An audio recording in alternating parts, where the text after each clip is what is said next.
Corruption emerges as another driver of youth migration from Africa. Yes, that one is pure because our leaders have failed us. The so-called international community that pretend they want to help Africa to fight corruption has equally failed themselves, not Africa, because they are deceiving themselves.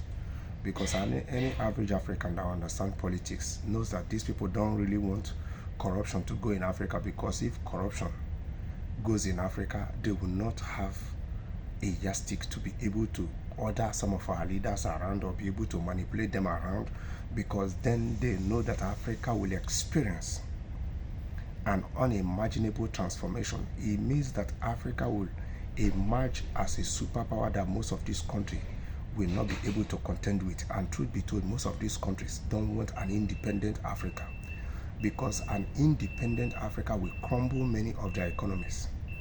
So the more corrupt Africa is, with corrupted leaders that they can control and manipulate, the more African youths are migrating to other countries in search of better lives.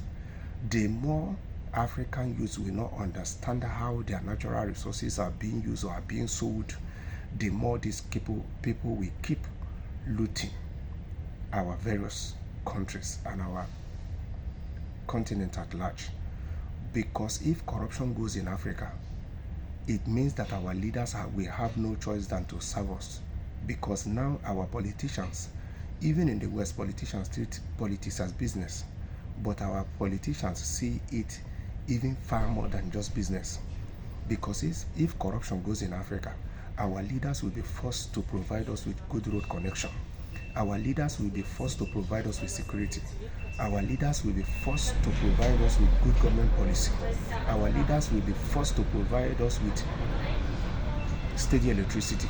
Our leaders will be forced to create jobs. Our leaders will be forced to invest in decaying infrastructures and build new ones. Our leaders will be forced to build affordable housing schemes, both to working and non-working classes.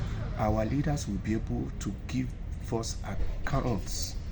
There will be accountability on how our natural resources are being managed, or at what rate are they being sold, both domestic and international level. So corruption is the main driver, because it makes the youths to see hopelessness. It makes them not to see any hope in that country. And being what they have been through themselves, they don't want their incoming generation to continue going through the same circle. That is why they are migrating in search of better lives.